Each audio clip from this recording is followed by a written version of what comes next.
Comfort అంటే ఆదరణ. మనలో చాలామంది బాధల్లో ఉన్న వారి దగ్గరికి వెళ్ళి వాళ్ళని ఓదార్చడానికి ప్రయత్నిస్తూ ఉంటారు. అప్పుడు ఎదురుగున్న వ్యక్తి, నాకున్న బాధ నీకేం తెలుసు, నాకున్న కష్టం ఎంత గొప్పదో తెలుసా అని అంటూ ఉంటారు. అవును, బాధలు గొప్పే. మరి ఇప్పుడు ఒకవేళ మనం బాధపడుతూ ఉంటే దేవుడు మనల్ని ఎలా ఓదారుస్తాడు, బైబిల్ ఏం చెప్తుంది మీకు తెలుసా? అయితే రండి ఈరోజు తెలుసుకుందాం.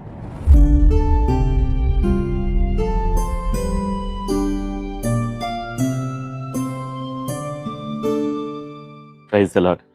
ఈరోజు బైబిల్లో నుండి 2 కొరింథీయులు 1వ అధ్యాయం 3-4 వచనాలు చదువుకుందాం. దానిలో ఎలా ఉంటుంది? కనికరం చూపు తండ్రి, సమస్తమైన ఆదరణను అనుగ్రహించి దేవుడు, మన ప్రభు అయిన యేసుక్రీస్తు తండ్రి అయిన దేవుడు స్తుతింపబడునుగాక. దేవుడు మమ్మల్ని ఎట్టి ఆదరణతో ఆదరించున్నాడో ఆ ఆదరణతో ఎట్టి శ్రమల్లో ఉన్నవారిని ఎన్నో ఆదరించుటకు శక్తి గల వారు మగినట్లు ఆయన మా శ్రమ అంతట్లో మమ్మల్ని ఆదరించున్నాడు. చూసారా, ఇక్కడ పౌలు గారు అంటున్నారు, నేను శ్రమల్లో వెళ్ళాను, అయితే దేవుడు నన్ను ఆదరించాడు. ఈరోజు మీరు శ్రమలో వెళ్తున్నారా? మమ్మల్ని ఆదరించిన దేవుడు మిమ్మల్ని ఆదరిస్తాడు అని చెప్తున్నారు. ఇప్పుడు మీరు ఒక ప్రశ్న వేయచ్చు, పౌలు గారు మీకేం బాధలు ఉన్నాయని.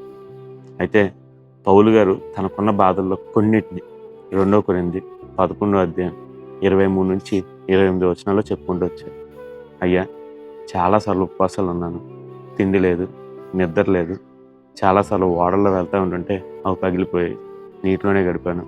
నన్ను 5 సార్లు ఒకటి తక్కువ 40 కొడ దెబ్బలు కొట్టారు, రాళ్లతో కొట్టారు, బెత్తాలతో కొట్టారు, నా అనుకున్న వాళ్ళే నన్ను అప్పగించాలని చూశారు, కపట సహోదరులు నాకు ఎన్నో ఆపదకరాలు చేశారు.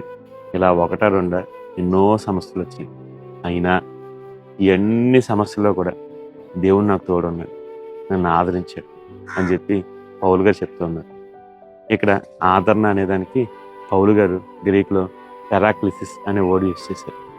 పెరాక్లిసిస్ అంటే బలపరచడం. ఇది ఎలాంటిదంటే, బాక్సింగ్ రింగ్లో ఒక వ్యక్తి బాక్సింగ్ చేసి బాగా దెబ్బలు తినేసి వచ్చి కూర్చున్నప్పుడు కోచ్ వచ్చి అతనికి కొన్ని సజెషన్లు ఇస్తారు. ఇదిగో నువ్వు ఎలా చేస్తున్నావు, కూడా దెబ్బలు తినేస్తున్నావు, అలా కాదు, ఇలా కొట్టు అని బలపరుస్తూ ఉంటారు చూశారు. ఇదిగో అదే మాట ఇక్కడ వాడారు.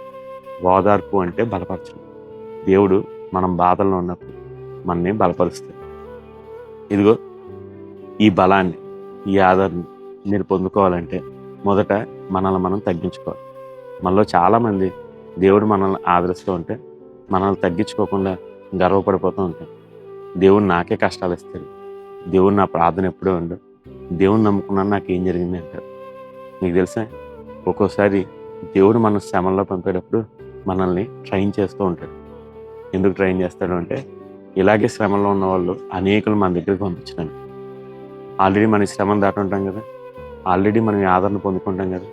అప్పుడు ఇలాంటి శ్రమల్లో ఎవరైనా ఉన్నప్పుడు వాళ్ళు మీ దగ్గరికి వస్తే వాళ్ళతో మీరు చెప్పచ్చు, ఒకరోజు నేను ఇలాంటి సమస్యల్లోంచి వెళ్ళాను, దేవుడు నాకు తోడుగుండి నన్ను నడిపించాడు, ఇదిగో ఈరోజు ఇక్కడ నన్ను నిలబెట్టాడు, నిన్ను కూడా దేవుడు తప్పకుండా తప్పిస్తాడని చెప్తే మీ ద్వారా దేవుడు వాళ్ళని ఓదార్స్తాడు.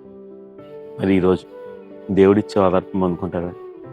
మీరు కానీ ఓదార్పును పొందుకుంటే మీరు ఓదార్చబడతారు, అలాగే అనేకులు ఓదార్చడానికి సిద్ధపడతారు. మరి అట్టి గొప్ప ధన్యతను పొందుకున్నామా? God bless you.